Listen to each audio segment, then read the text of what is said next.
Hola, buenas tardes, hora de México, 17.02 minutos, 5.20 minutos de la Ciudad de México.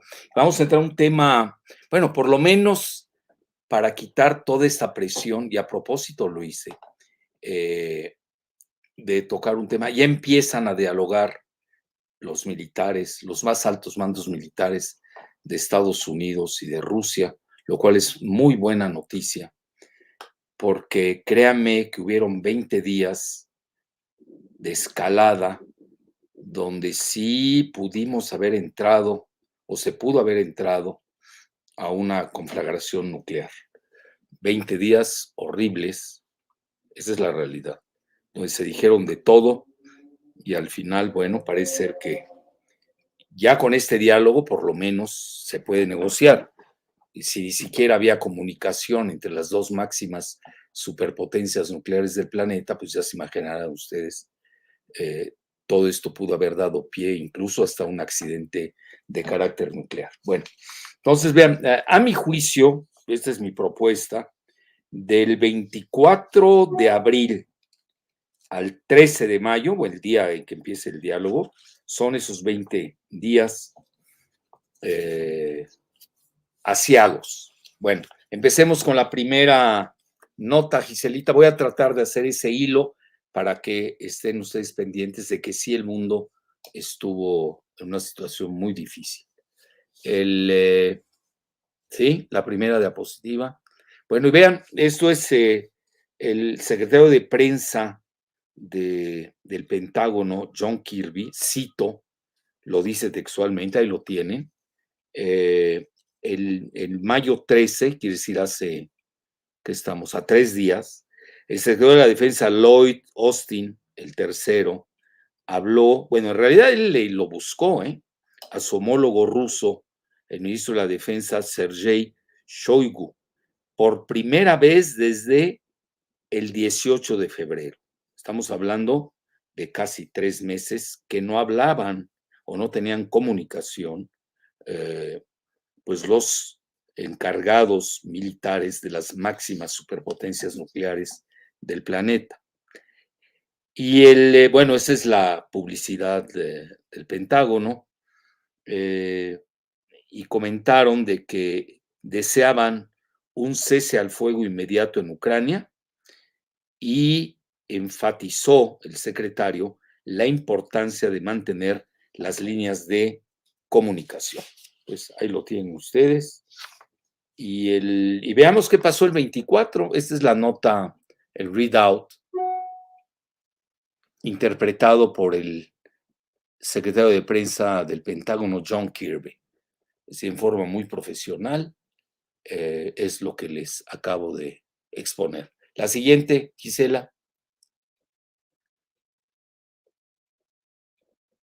Bueno, y vean ustedes lo que pasa el 26 de abril. Para mí lo que es el 24, el 25 y el 26, ahí es cuando más estuvimos cerca de algo feo.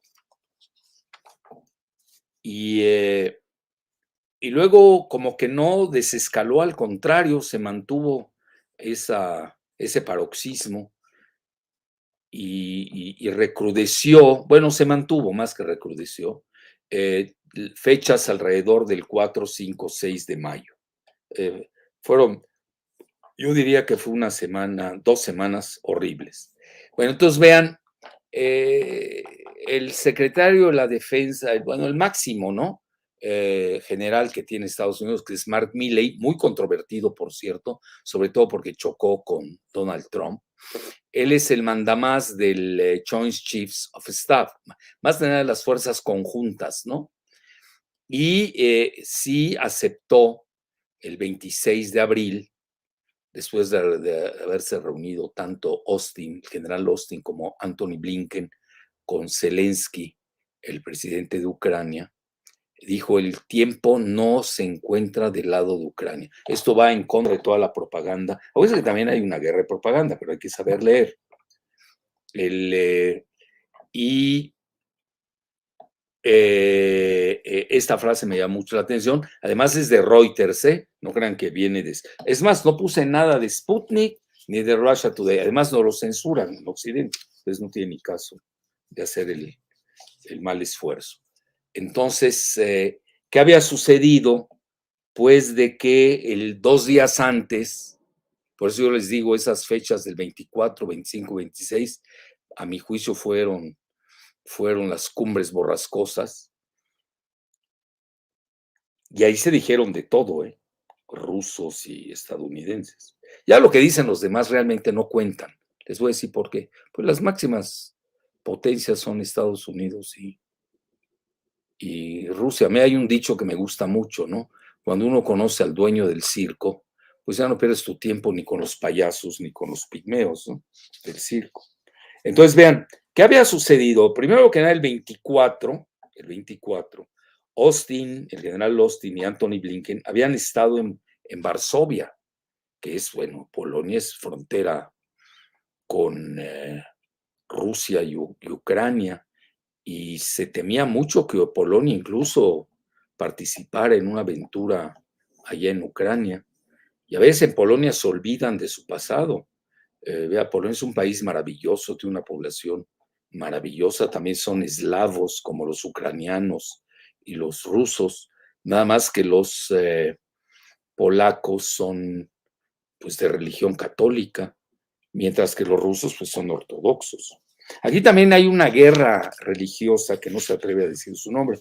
Yo estoy preparando un ensayo para ello, demostrar que entre las varias guerras que se dieron se escenificaron o se están escenificando todavía en Ucrania, sí se dio también una guerra religiosa entre los eslavos. Ya saben, los eslavos de Rusia, ortodoxos en su mayoría, los eslavos polacos, católicos y pues la parte de Kiev, la parte occidental de Ucrania, que son eslavos ortodoxos. Digo, perdón, católicos. Mientras que la parte oriental del Donbass, Donetsk, Luhansk, todo eso, pues son eslavos ortodoxos. Bueno, ahí tienen ustedes la siguiente, Giselita.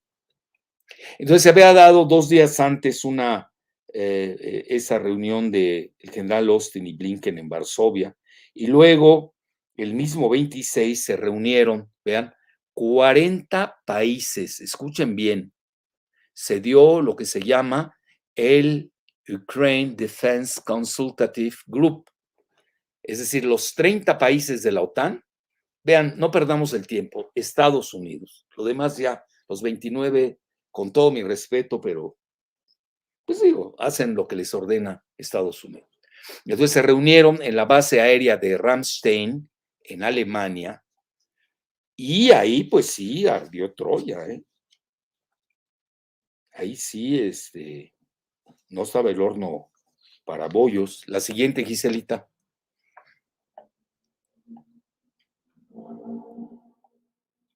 Bueno, y ahí tienen ustedes, y luego las declaraciones que habían hecho.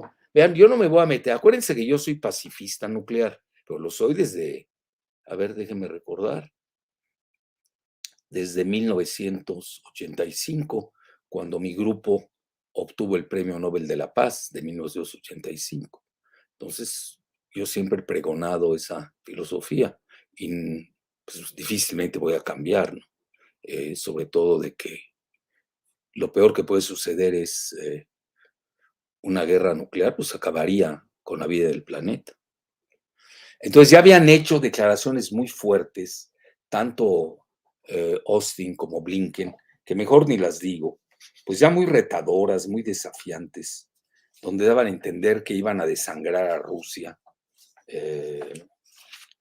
bueno, usando hasta el último ucraniano. Pero sí, entonces me brinco eso, no quiero abonar a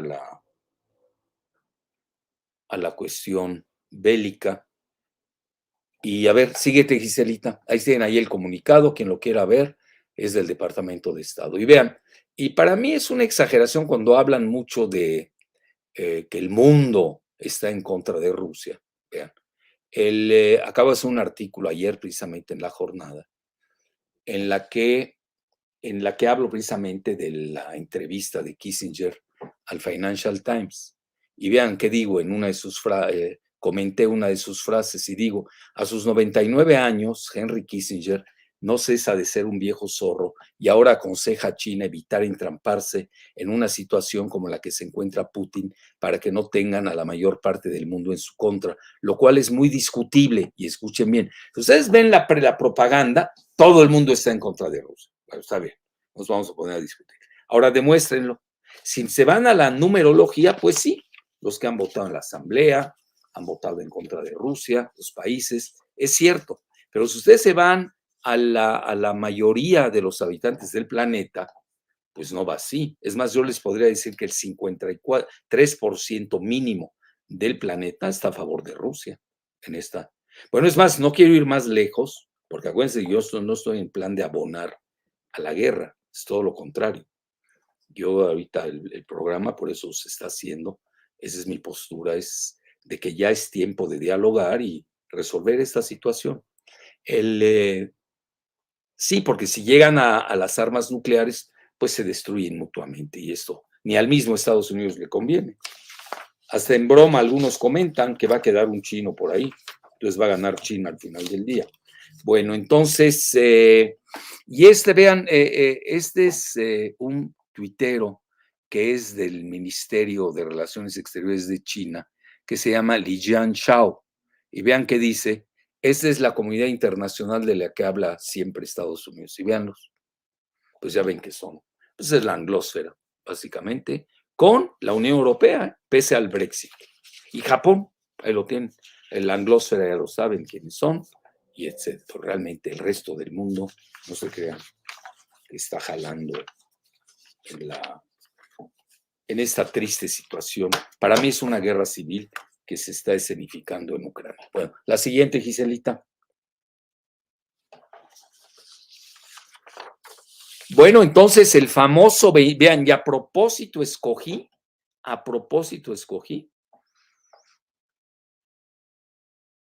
la fecha del 16 de mayo del 22, donde ya las amenazas nucleares habían ido demasiado lejos entre Estados Unidos y Rusia. Entonces, vean, esto lo saca The Tribune, que es un periódico indio de la India, pero la declaración la hace el mismo 26 de abril.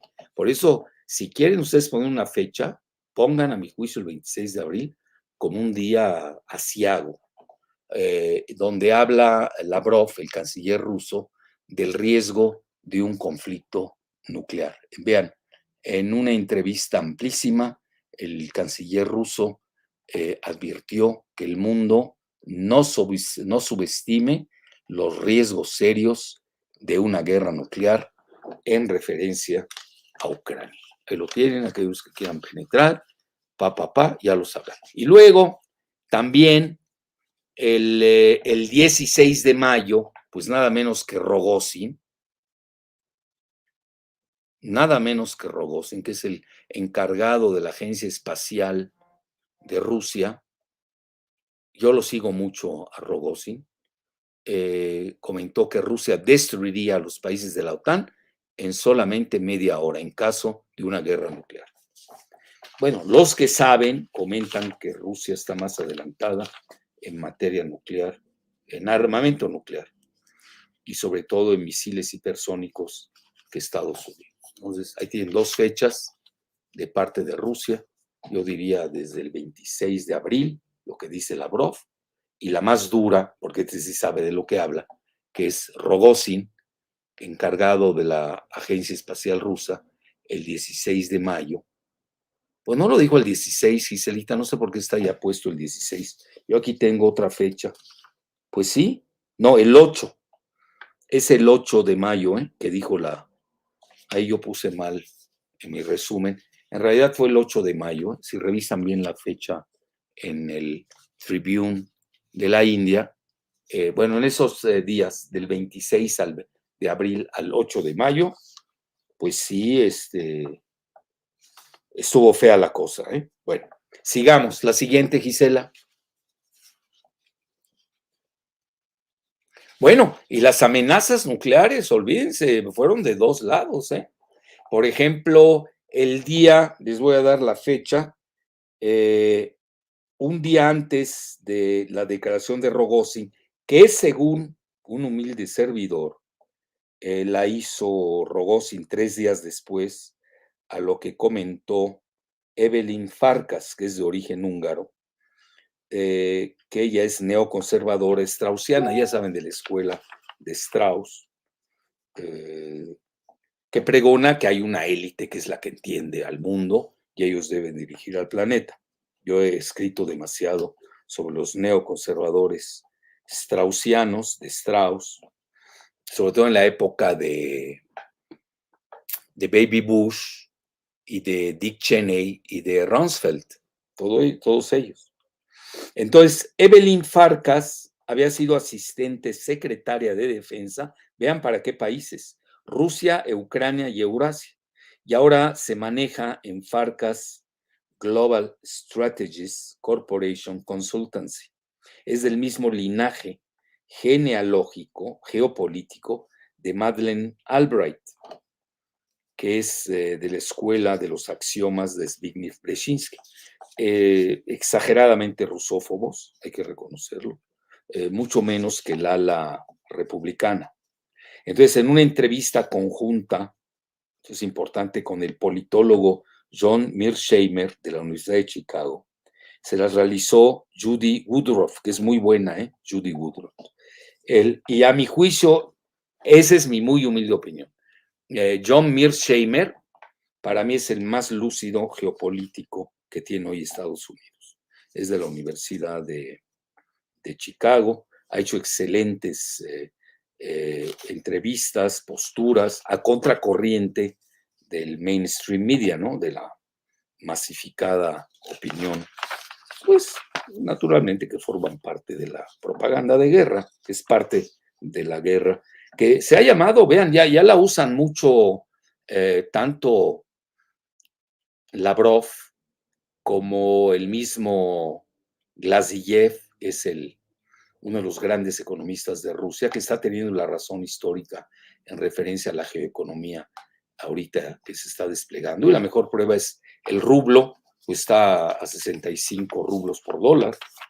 Ha sido la divisa que más se ha revaluado, 11% frente al dólar. Y eso lo dice Bloomberg, ¿eh? Bueno, entonces, a mi juicio, sí, Mearsheimer es muy lúcido. Y en esta entrevista, que vale la pena seguir a aquellos que son estudiosos, comentó, esta Evelyn Farkas, es mega pugnaz, tiene 56 años. No me voy a meter ahorita a su historial, nada más quiero decir que sí, dijo una frase muy fuerte, ahí se las comento, a ver cuál es, Giselita. Pero regresando a Mearsheimer, ahí él le replicó a Evelyn Farkas que lo mejor era una solución al estilo de Kennedy en 1962, cuando también se pudo haber dado una guerra nuclear entre Estados Unidos y en ese entonces la URSS. Entonces vean qué dice, a ver, ¿no tienes la frase de Evelyn Farkas? Si no, yo la tengo aquí a la mano. Ahí está, bueno, ahí está. Ah, tú le pusiste 54 años, según yo tiene 54. Ya le aumenté la edad, Giselita. 54 años. Dice, no pienso que seamos persuadidos o disuadidos, mejor dicho, por el temor de que Putin va a usar sus armas nucleares. No debemos descartarlo. Dice, no elimino esa posibilidad, pero también pienso que el objetivo que tenemos ahora, ya que pues estamos, dice, the stakes are so high, es decir, pues como diríamos, la vara está muy alta. Dicen, esto no es nada más sobre Ucrania. Eso, bueno, ya lo hemos dicho aquí, que más allá de Ucrania hay varias guerras en una, pero está en juego el orden mundial. Eso es cierto, sí, pero el orden mundial que pregona Evelyn Farkas es el de la OTAN, una OTAN global. Bueno, ¿y dónde dejan a China y a Rusia? Ese es el problema. El problema no está en contra de que haya orden mundial, sino que Rusia y China no están aceptando el orden mundial de la OTAN. Que por cierto, ya ven, ahora ya se quiere, ya han presentado su candidatura a la membresía de ser miembros de la OTAN, tanto Finlandia como Suecia. Sí, pero hay que tener mucho cuidado. Todavía falta que Turquía lo acepte. Turquía no quiere hasta hoy. Y hoy me llamó la atención es la principal nota del Financial Times de ahora, es de que sí Putin aceptó o está aceptando que entren Suecia y Finlandia a la OTAN. Bueno, esto va a tener que ser a cambio de algo. Una es de que Ucrania no entre a la OTAN. Así de fácil. Entonces, que eso es lo que importa en estos momentos a Putin. Aunque ya muchos, como este muy tóxico Gideon Rahman, que no salía de los pinos en la época de Felipe Calderón, pues da por hecho que es una derrota de Putin. Hay que ver eso. Acuérdense, aquí falta la lectura multidimensional. Hay que ver rubro por rubro quién ganó, quién perdió. Vean, yo puedo decir algo que puede estremecer, que quizás sea políticamente incorrecto. En realidad, lo que está pasando en Ucrania, si es que nos vamos a la tesis de la guerra híbrida global, la primera en la historia de la humanidad, que lo digo con humildad y rigor, fui el primero en exponerla en Sputnik y luego sin citarme, la retomó el canciller ruso Lavrov y luego la están usando mucho últimamente, lo he estado viendo. Glaziev, el mismo gran economista Glaziev, y también el gran geopolitólogo brasileño Pepe Escobar, que a mi juicio es de los mejores del mundo. Ya ven, está en el ranking de los 10 mejores. Bueno, conmigo fueron muy generosos, me pusieron en tercer lugar, y a Pepe Escobar lo bajaron un poco, pero yo considero que uno, debían haber puesto a Mearsheimer de la Universidad de Chicago y Pepe Escobar se merecía mejor ranking. Bueno, pero yo no los hago, así que no me reclamen a mí. Entonces, bueno, sigamos, Giselita, por favor, ¿qué tenemos?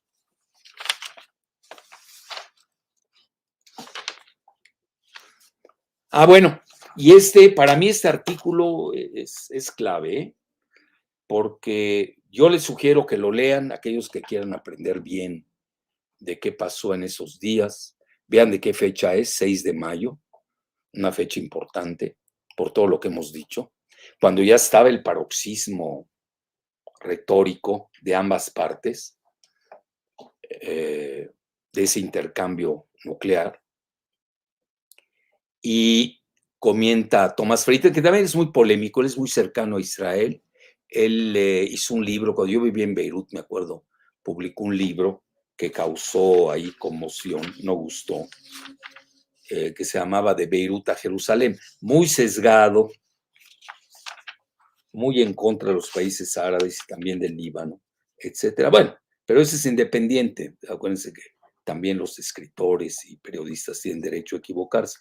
Lo peor es cuando se equivocan siempre, pero un error se les pasa. Y aquí este artículo sí se me hizo muy importante porque a mi juicio marcaba la pauta de lo que hoy estamos viviendo y sobre todo 7 días después. Y comentó que la guerra está siendo más peligrosa para Estados Unidos y Biden lo sabe. Vean, les comento rápidamente de qué se trata.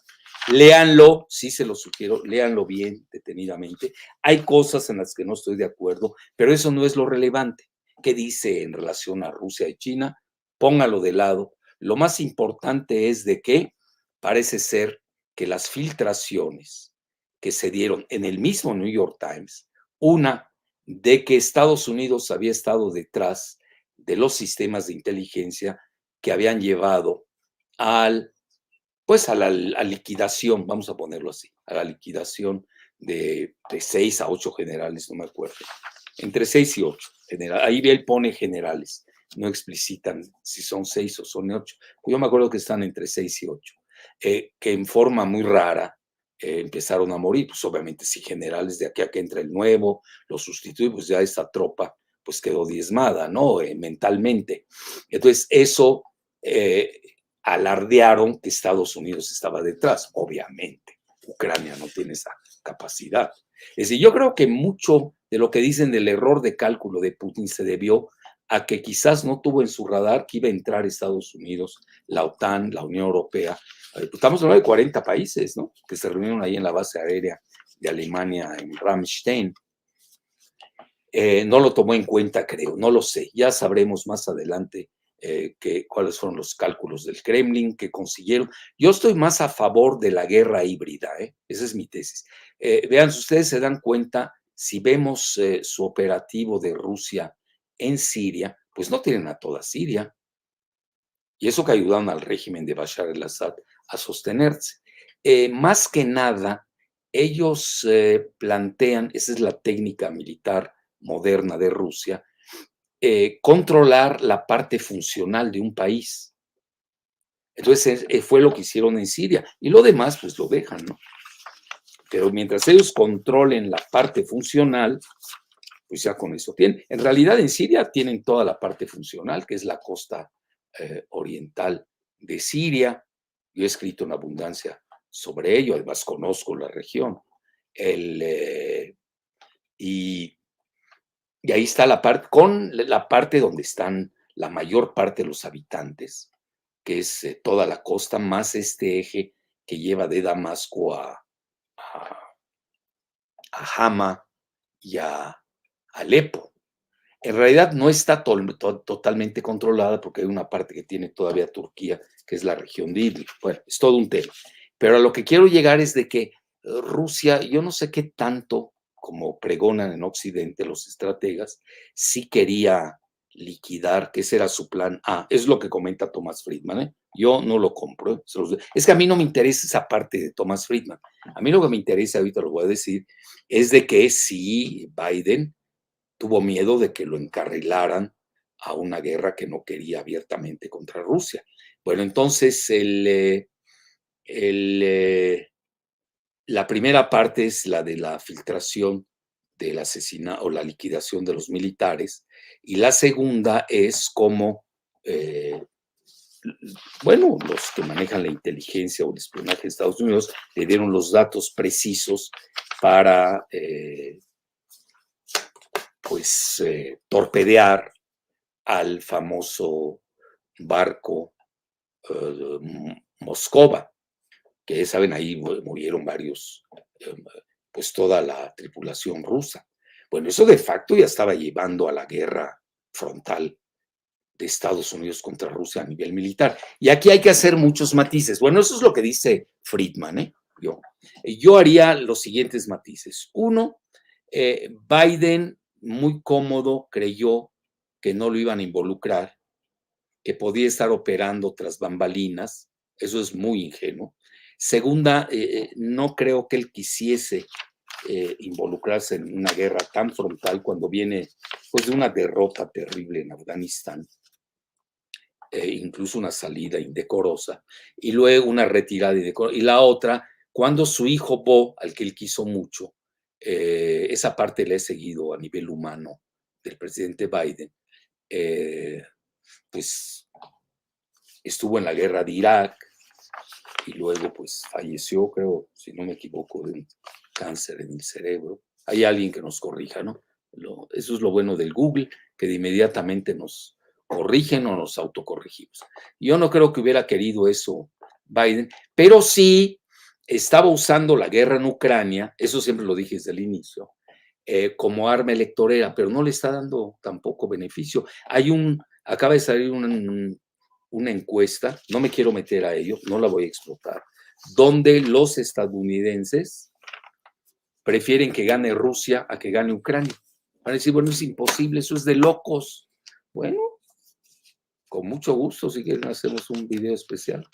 quieren que gane Rusia y no Ucrania, con toda la rusofobia imperante en Estados Unidos. ¿Por qué? Porque se están dando cuenta que la guerra en Ucrania está afectando, esa es mi lectura, está afectando, bueno, no, ya venía la inflación, por ya saben, la ruptura de la cadena de suministro global, pero sí se exacerba en Rusia, y Rusia pues maneja, aparte de la cuestión militar, que yo siempre hablaría de un empate entre Estados Unidos y Rusia, no hay que equivocarse. Oiga, quien controla energéticos de alimentos, pues ya controló la agenda. Incluso lo acaba de escribir Alastair Crooke, me llamó mucho la atención. Acuérdense que Alastair Crooke es británico y él fue el asesor de Javier Solana, quien fue el canciller de la Unión Europea, etcétera. Entonces, sí hay que tomar mucho eso en consideración, de que y adentro está implosionando la globalización.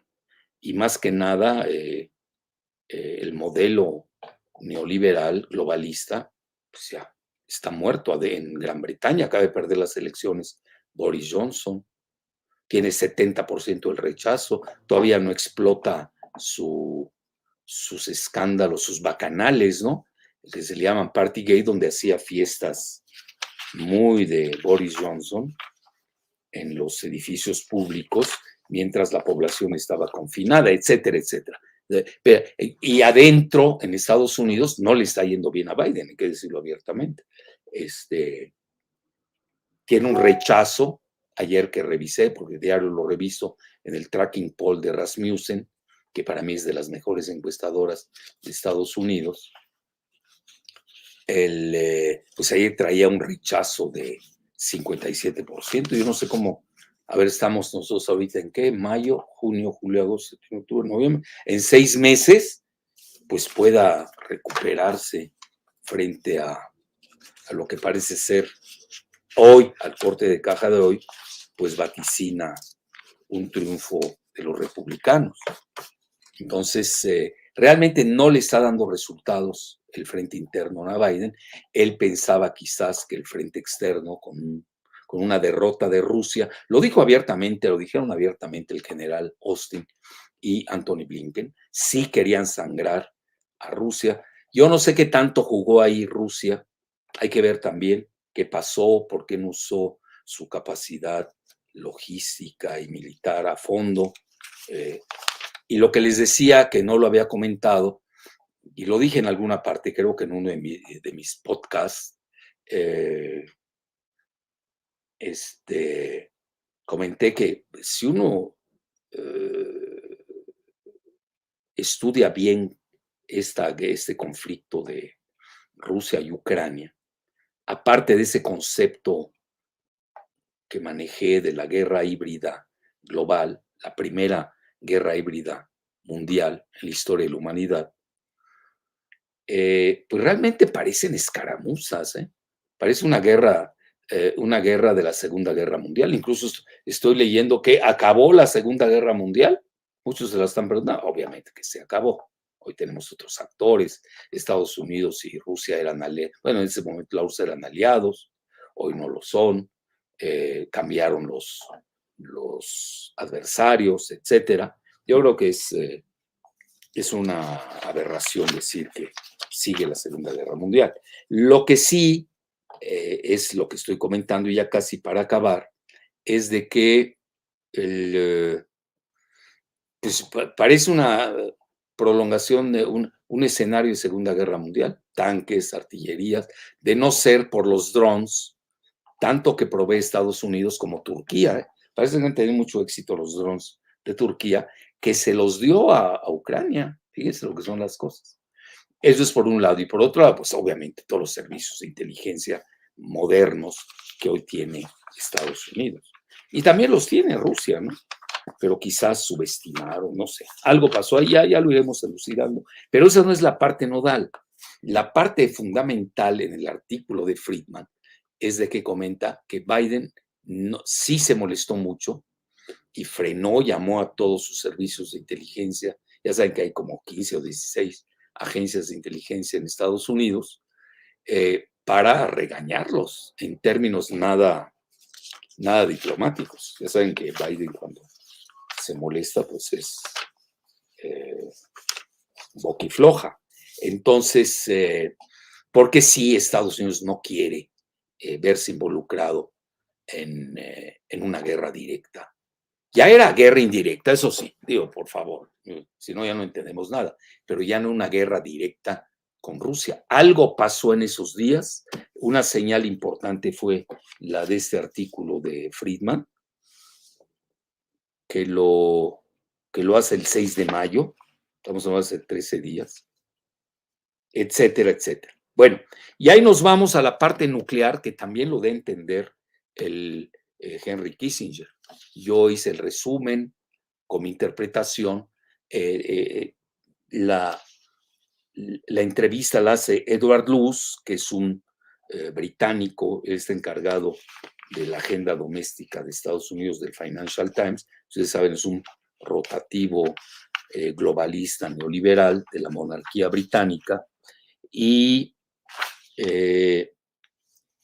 hace la entrevista el 9, 3 días después, a Thomas Friedman. No es lo mismo. Friedman, a mi juicio, es el mensajero.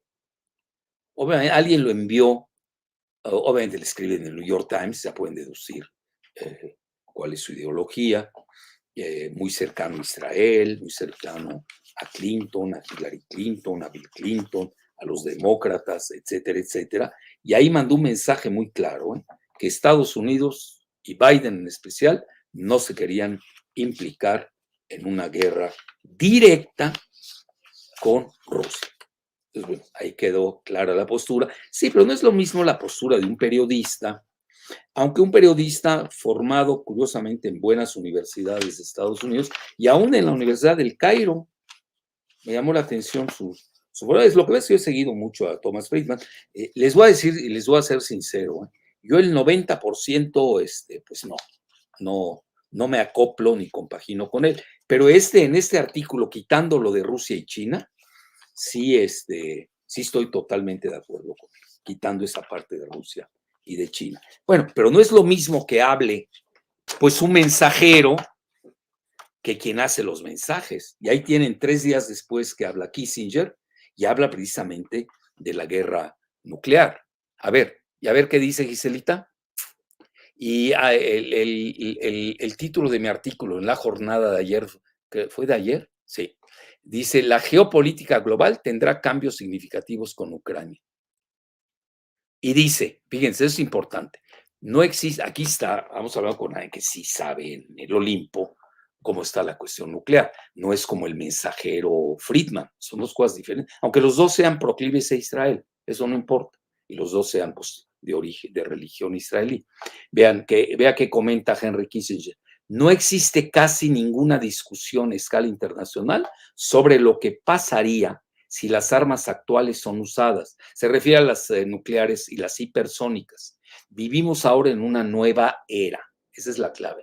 Y conforme la tecnología avanza en el mundo en forma inherente, la diplomacia y la guerra necesitarán un contenido diferente cuando la rapidez de los intercambios nucleares, la sutileza de los inventos pueden producir niveles de catástrofe. Escuchen bien, de catástrofe que no eran ni siquiera imaginables, ya que las armas se multiplican en ambos lados y su sofisticación aumenta cada año.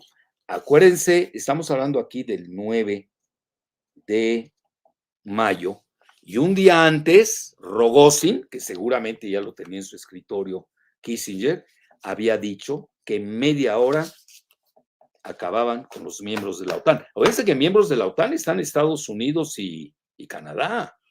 Es que no estamos jugando. Y pobre de aquellos que piensen que el pérfido átomo nada más se detiene en la frontera del Río Bravo, ¿no? Que no va a llegar a la frontera sur, aquellos que son partidarios de aniquilar a Rusia hasta el último ucraniano, ¿no? Bueno, eso es lo que hace la ignorancia, desgraciadamente. Bueno, sigamos. ¿Qué sigue, Giselita? Y los que no saben de temas nucleares, sobre todo. Entonces, vean, el británico Edward Luce explora cuál es la línea roja de Putin, la doctrina militar nuclear de Rusia. Vean, Rusia cambió su doctrina militar y ellos están a favor de que en un momento de riesgo existencial sí las usaría. Eso lo cambiaron, si no me equivoco, hace 2, 3 años. Y Estados Unidos tiene su famosa también disuasión nuclear que se llama el MAT. Y vean qué quiere decir MAT, ¿no? MAT obviamente quiere decir loco, pero no lo escogieron nada más así porque sí. MAT significa Mutual Assured Destruction. La destrucción asegurada mutua. Ahí sigue, vigente, con Estados Unidos. Entonces, Henry Kissinger aduce que Putin estaba ofendido y amenazado porque Rusia fue amenazada por la absorción de la OTAN del área entera de Europa. Y pregunta si Putin es capaz de una escalada moviendo una categoría de armas que en 70 años de su existencia no han sido jamás usadas. Y se contesta que si tal línea roja es cruzada, ello será un evento extraordinariamente significativo. Henry Kissinger y su muy cómodo entrevistador Edward Luce se atragantan que hasta hoy el único país que ha lanzado 2 bombas nucleares en Hiroshima y Nagasaki ha sido Estados Unidos con Truman en agosto de 1945, hace 75 años, no 70. Bueno, yo estoy también en mi tema, pues conozco esa situación. Ya Henry Kissinger tiene 99 años, pero ya ven todo su lenguaje diplomático y ahí hay que interpretarlo muy bien. La siguiente, Giselita. Y luego vean algo muy interesante, me llamó la atención porque la hace en una revista Time que es globalista, neoliberal, que es propiedad de alguien muy cercano a Israel, que es Mark Benioff. Le dio su portada, ¿eh? Y habla el segundo acto de Lula. En realidad es el tercero, ya fue 2 veces presidente. Y eso sí es que gana, falta. Entonces le da su portada, vean cuándo. Vean todo lo que pasó en la primera semana de mayo, el 4 de mayo 22, y arremete contra la teatralidad de Zelensky y la inoperancia de Biden en Ucrania. Lula sobre Zelensky, comediante de profesión, dice, cito, a veces veo al presidente de Ucrania en el televisor como si estuviese festejando, siendo aplaudido de pie por todos los parlamentos cuando quería la guerra. Si él no hubiera querido la guerra, habría negociado un poco más. Vean, es muy significativo. ¿Una más, Giselita, o ya no tenemos? Bueno, Lula fulminó que el comportamiento del ucraniano Zelensky, cito, es un poco extraño y parece que forma parte de un espectáculo. Es decir, aparece en televisión mañana, tarde y noche. Pues sí, pues ha sido comediante, ya está. Imagínense a Broso. Bueno, ya. Yo no sé quién sea más cómico, Loretito o Broso. Yo creo que ahí el serio es Broso, ¿eh? Bueno, Lula, de 76 años, no suelta prenda sobre la teatralidad de Zelensky. Yo esto lo escribí en Bajo la Lupa, lo acabo de escribir el 8 de mayo. Dice, está bien, cito, eras un muy buen comediante, pero no hagamos una guerra para que aparezcas en televisión. Lula también criticó a la Unión Europea como culpable. Y abro la cita. ¿Cuál fue el motivo de la invasión a Ucrania? La OTAN. Entonces EU y Europa debieron haber dicho, Ucrania no se integrará a la OTAN. Bueno, ahí tienen ustedes. Yo creo que alguien le pidió a Lula, con ese que arriba en el Olimpo se entienden mucho, pues poner en claro varias cosas. Bueno, listo, empecemos con las preguntas y respuestas.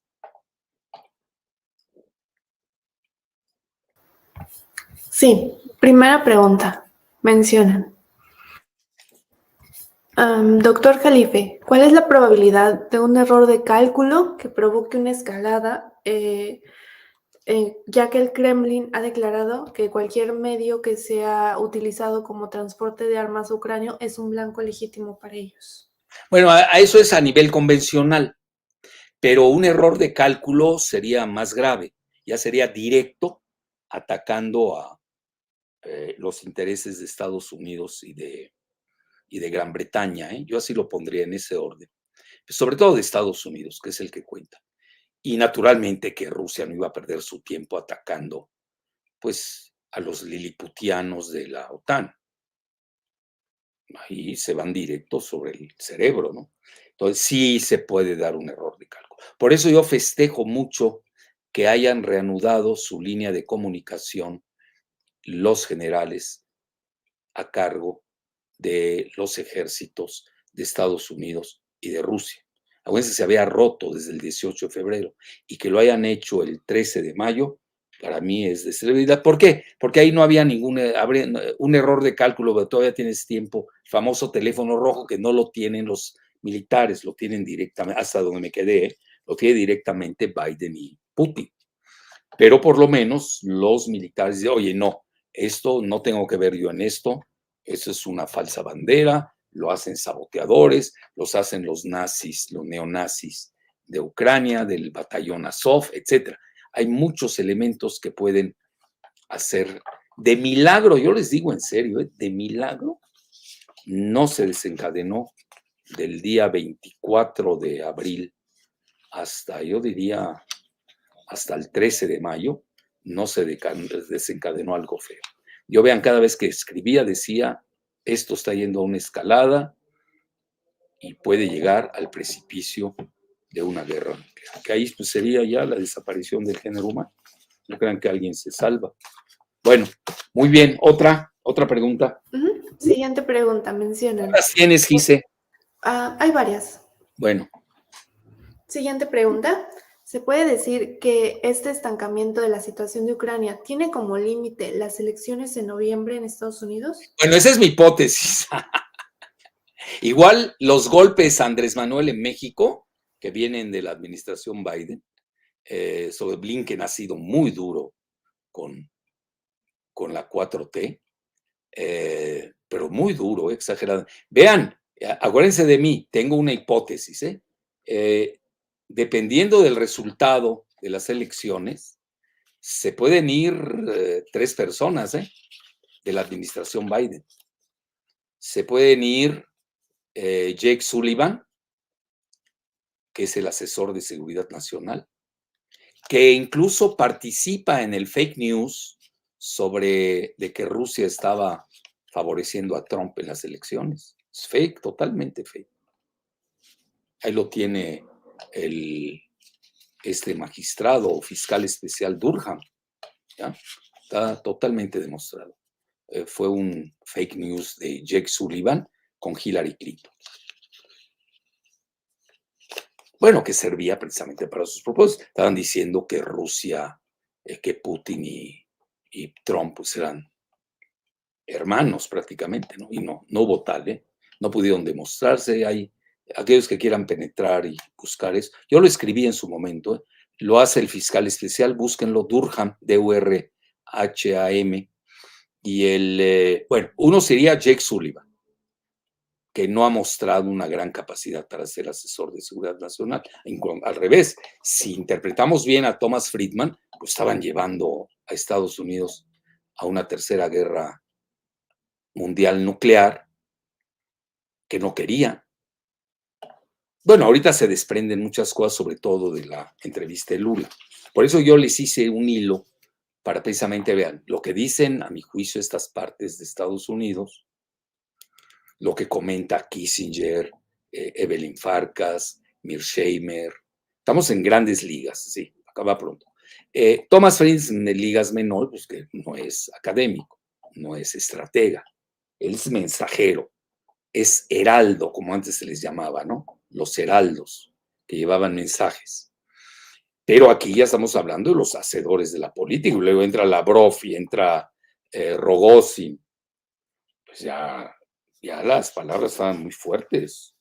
General Austin, lo que dijo también Mark Milley, dice, no crean, esto no está yendo a favor de Ucrania, no se equivoquen.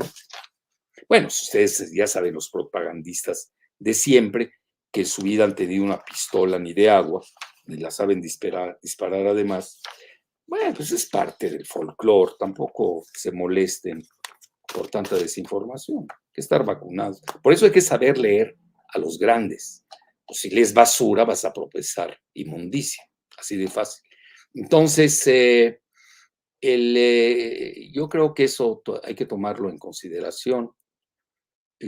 Uno sería la salida de Jake Sullivan, la otra la de Anthony Blinken, y que ha sido un pésimo secretario de Estado, hay que decirlo abiertamente. Sobre todo el choque con México no ha sido necesario. Esto de la Cumbre de las Américas, ni a Estados Unidos le conviene esa confrontación con grandes países de Latinoamérica. Y luego la misma Victoria Nuland, que es subsecretaria de Estado, y ella es la que hizo todo el esquema en Ucrania desde 2014. Muy bien, ¿qué sigue?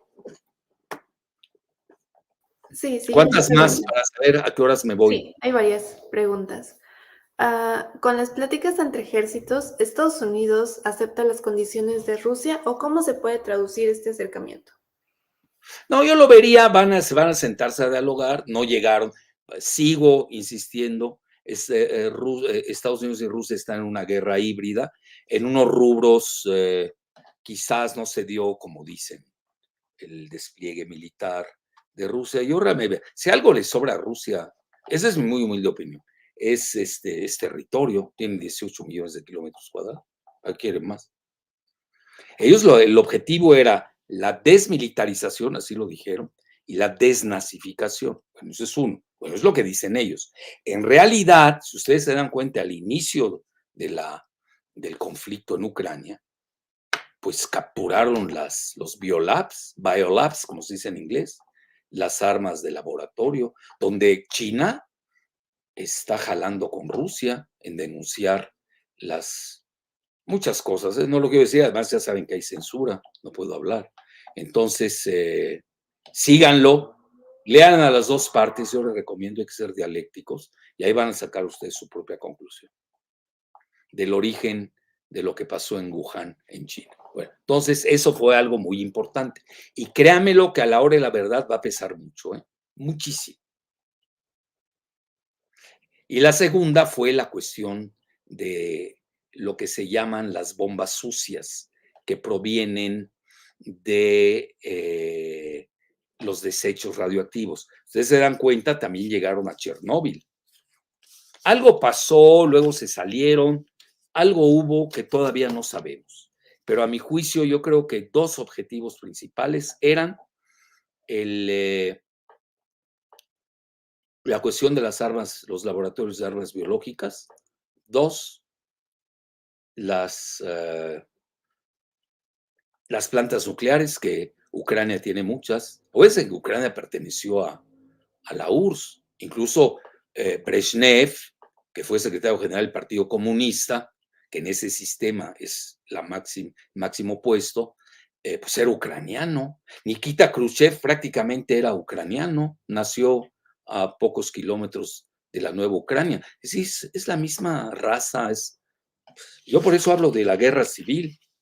No crean que me gusta mucho lo que pasó. Imagínense a alguien como yo, que siempre he sido seguidor de Vladimir Vernadsky. Vernadsky, ya saben cómo se escribe. V-R, Nadsky, N-A-D-S-K-Y. Pues, con su concepto de la biosfera, que es maravilloso. Realmente lo que sucedió en Ucrania no solamente es la guerra civil, sino es el aniquilamiento del concepto de la biosfera, donde viven todos los seres vivientes de la creación. Eso es lo que se murió en Ucrania. Entonces, imagínense a mí cómo me ha impactado y conflictuado. Ahí lo peor es tomar partido a locas. Hay que abonar a una solución. Ahí tienen una salida muy interesante que acaba de dar Lula, ¿no? Que no entre Ucrania a la OTAN. Pues ese fue el motivo de la guerra. Quizás lo principal sea hacer de Ucrania un país neutral. ¿Para qué quieren una Ucrania que no va a aceptar Rusia? No hay que perder el tiempo, no la van a aceptar en su frontera con armas nucleares. Yo no sé qué están pensando los que empujaron esta situación, pero ahí va, en la otra guerra híbrida global, que es mi concepto también. Vean, voy a dedicarle un día un video especial. Les digo rápidamente, The Economist del fin de semana acepta la resiliencia de la economía rusa, que no tuvieron efecto las sanciones catastróficas de Biden. Bueno, a grado tal que vean el rubro en cuanto está cotizando. 65 por dólar. Bueno, esa es la cotización del viernes. En realidad estaba en 64.75. Hoy no lo vi, ¿eh? Alguien si lo ve y nos dice, se lo agradeceré. Entonces, esa es una. Y otro, a nivel energético y a nivel de los alimentos, pues Rusia tiene el control. Sobre todo, precisamente, eso es parte de la guerra de Ucrania. No es el territorio que ganas o cuántos mataste. Por favor, eso es de cavernícolas. Estamos hablando de una guerra de inteligencia, de ajedrez. Entonces, y más que nada, eso es a mi juicio lo principal, le han cerrado el paso a Ucrania al mar. Entonces, ¿cómo va a exportar todo lo que le queda? Tiene deshecha su economía. Mientras que la de Rusia lo acepta The Economist. Bueno, ya no les digo qué acaba de decir JP Morgan en Business Insider, ahí lo tienen. Ahí voy a hacer un artículo. Pero no quiero, porque van a decir, ay, Jalif le está haciendo propaganda a los rusos. Pero bueno, está haciendo propaganda, lo está diciendo JP Morgan. Quieren un banco más globalista, que no puede haber otro más globalista en el mundo, y antirruso que JP Morgan. The Economist, pues es el portavoz de la globalización financiera, aceptando que va muy bien la economía de Rusia. ¿Ves? Así que sepan también, hay que saber leer. Bueno, entonces, hay que tener mucho cuidado con esto. Entonces, sí viene el cierre del Mar Negro, en donde pues nada más les falta Odessa, el puerto de Odessa. Y el puerto de Odessa en su mayoría son rusófilos. Ahí uno o negocian o lo toman. Así de fácil. Vean, el general Lloyd Austin aceptó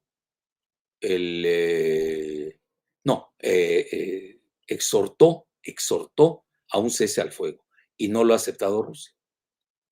Bueno, eso ya es a nivel convencional. Vean, mientras los dos, desgraciadamente así es el mundo, no lo creé yo, van a perdonar, pero aquí lo que hay que tener cuidado, más que nada, no meterse que si Ucrania invade a Rusia o Rusia invade a Ucrania, no me voy a meter a ese nivel. Aquí lo más importante es que no se vaya a dar la locura, y lo dice Friedman al final, cuidado con una locura, donde se agarren Rusia y Estados Unidos. Esa es la frase final de Friedman. Totalmente de acuerdo. Muy bien, ¿qué sigue, Giselita? Sí, siguiente ¿Cuántas tienes pregunta. más? Dos más. Bueno. Siguiente pregunta, mencionan. Doctor, si realmente se quiere el diálogo, entonces, ¿por qué se quieren anexar al mismo tiempo Suiza y Finlandia a la OTAN pese a las advertencias de Rusia? Mira, pueden ser, no lo sé. Todavía falta que Turquía acepte. Turquía está jugando un papel muy interesante, ¿eh? Bueno, ahí, por ejemplo, el término de democracia versus autocracia, pues no aplica con Turquía, ¿no? Porque es el segundo ejército más poderoso de la OTAN en términos de número, después del de Estados Unidos. Entonces, son muy hábiles, Erdogan es muy hábil, independiente de que lo tilden de autócrata cuando les conviene y sea demócrata cuando les conviene, dependiendo del cambio de administración en Estados Unidos, pues es muy hábil y está jugando al equilibrio entre Rusia y Estados Unidos, sin duda. La segunda también está jugando entre Rusia y Ucrania, a tal grado que es quien promueve la salida de militares de la siderúrgica que esté en Mariupol, el famoso puerto, ¿no? Etcétera, etcétera. Entonces hay que ver eso, todavía falta, todavía falta. Alguien lo podría leer como una concesión de Putin. ¿Y por qué no estamos leyendo lo que dijo el mismo Putin? Ahora vamos a oír a la otra parte. Lo acaba de decir, que si no me equivoco, el jueves pasado, que ya está teniendo efecto boomerang las sanciones catastróficas contra Rusia. Ya le está pegando al mismo Estados Unidos, pues vean su inflación. Bueno, no fue de Rusia, pero se exacerbó. Y vean muchas cosas que están sucediendo con la cadena de suministro global, etcétera. Y todavía China no ha mostrado los dientes. En lo único que China sí se ha ido con Rusia en todo, a favor, es en lo de las armas biológicas, de los biolabs o laboratorios, que habían 30 y pico. No, ahorita han salido a colación farmacéuticas por encima de toda sospecha. Síganlo. No lo puedo decir aquí, ya lo sabrán. Pero ahí está, lean. También lean la contraparte, que es lo que yo hago. Por eso yo estoy contento con que ya hayan reanudado las líneas de comunicación dos superpotencias nucleares. ¿Por qué? Porque tengo que jerarquizar a la biosfera, la viabilidad del planeta. Muy bien, ¿tienes una más o ahí frenamos? Sí, la última pregunta. Mencionan, doctor, con este acercamiento entre Rusia y Estados Unidos, ¿se puede confirmar que Estados Unidos está en proceso de aceptar la multipolaridad con base en los dichos de Kissinger y la postura de Lavrov? Mira, yo no le hablo acercamiento, hay que tener mucho cuidado con las palabras. Incluso en lo peor de la Guerra Fría, había el teléfono rojo, que si no me equivoco se instaló después de la crisis del 62. Estoy viendo mucha similitud con el 62, lo que dice John Mearsheimer, que síganlo, esa entrevista. Fíjense, está bien, es muy brava esta niña, Evelyn, etcétera, Forcas. Pero John Mearsheimer, en serio, a mí me gusta mucho, es una gente que dentro del sistema estadounidense es crítico cartesiano, y eso necesita los países, no de gente que los esté aplaudiendo y alabando, sino también de críticos internos, y sobre todo que entiende perfectamente. Yo creo que después de John Lewis Gaddis, que era el máximo ruso, estudioso de los rusos, y luego que acaba de fallecer Stephen Cohen, también muy cercano a Israel, pero que conocía demasiado a los rusos. Yo creo que si hoy viviera Stephen Cohen, no estaría de acuerdo con muchas cosas que estamos viviendo. Digo, véanlo, no estoy para atizar el fuego, dense cuenta. Si se dan cuenta, estoy al revés, apagando lo máximo posible el fuego encendido. Créanme que estuvimos 20 días terribles. Vean, yo a mis alumnos de geopolítica siempre les doy a ver como tarea el video, una película, ¿cómo se llama, Giselita? Los 13 días que pudieron acabar con el mundo, no sé qué, de Costner, ¿no? Un gran artista, por cierto. Obviamente la visión estadounidense. ¿Cómo se llama? 13 días. 13 días que o algo tenía, ¿no? Que pudieron haber acabado con el mundo, no sé qué, que habla de los 13 días de las crisis, de la crisis de los misiles. Yo haría, si tuviera tiempo, un artículo similar. No sé, yo no soy cineasta, no haré una película, pero le llamaría Los 20 días que pudieron haber acabado con el mundo. Y empezaría, ya saben, desde el 24 de abril y lo concluiría con el 13 de mayo, ¿no? Obviamente ya el 13 de mayo quitándose, son 20 días, tremendos. Pues ya les hice el hilo. Quizás hasta deberíamos haber puesto, pero no daba, ¿no, Gisela, para el título? 20 días que tuvieron al planeta al borde del precipicio nuclear. Está muy largo. Pero me gusta para un artículo, a ver dónde lo hacemos, si ahí me lo recuerdas. Bueno, en resumen, no coman ansias, no va a haber, yo no sé qué vaya a pasar luego, pero también a Putin a Biden le conviene de que aminore la agudización de la inflación. Eso es clave para él. Entonces, y también que mañana no se le vayan a voltear los europeos, que le digan, oye, me empinaste contra Rusia y ahora dependo de sus alimentos y de sus energéticos. Vean, el mundo depende en mínimo 30% de los alimentos y fertilizantes de Ucrania y de Rusia. Bueno, de aquí a que Ucrania saque su parte, que además tienen la tierra más fértil del mundo, que es la tierra negra. ¿Cómo se llama, Giselita? Tú siempre te acuerdas de esa palabra. ¿Cómo se llama la tierra negra de Ucrania? Sí, Chernóbil. Chernosen. Ujú. ¿Y por qué te acuerdas siempre? Siempre te acuerdas, ¿eh? Yo jamás, ¿eh? Yo lo que es el chino y el Chernosen, ¿verdad? Jamás me acuerdo de ellos. Bueno, entonces, porque Giselita siempre se acuerda de ellos.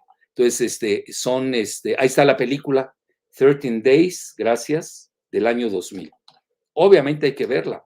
Y seguramente alguien va a sacar la película de los 20 días del 2022, que tuvieron al mundo al borde del precipicio, muy similar a lo del 62. Yo diría, la solución tiene que ser similar, porque no se puede aniquilar uno al otro. Entonces, ¿cómo entra la diplomacia? Pues tiene que ser win-win, no hacer que el otro pierda la cara, tienes que proteger, si no, no hay negociación. Pues, ¿cuál negociación? ¿Vas a humillar? Eso es capitulación. Entonces, no hay que comer, tampoco echar las campanas al vuelo, que ya viene la paz universal.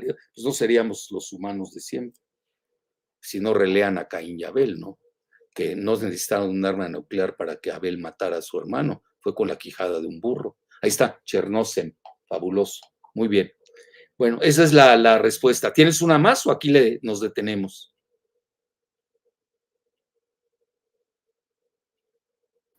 Bueno, a ver. Sí hay varias. No varias. Escoge una decente y ya, y nos Bueno, vamos. ok. Bueno, preguntan también, doctor Jalife, ¿cree que este acercamiento militar tenga algo que ver con la llamada entre Rusia y Finlandia acerca de la solicitud de esta última para entrar a la OTAN? No sé, yo creo que puede ser parte de la negociación. Vean ahí, como yo no lo sé y todavía no me entero, hay que manejar escenarios. Ya hoy Gideon Rahman, ya se los dije que no salía de las oficinas de Felipe Calderón, ahí lo llevaba Krause. Creen que no sabemos, ¿no? Que no estamos enterados. Bueno, pues Krause es agente, ¿no? De ese grupo globalista neoliberal y de la monarquía británica.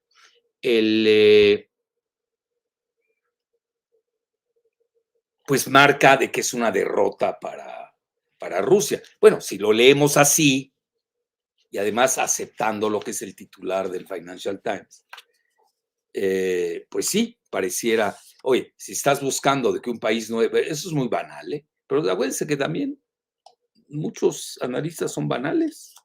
¿Qué hacemos? Son aberrantemente banales, así como se los digo. Entonces, pues se puede leer que sí, bueno, imagínense, que como no entró, iba a impedir el ingreso de Ucrania, ergo ya van a entrar Finlandia, que era neutral, y también Suecia. Bueno, vean el número de habitantes para empezar. No es lo que es, que yo conozco bien los países escandinavos.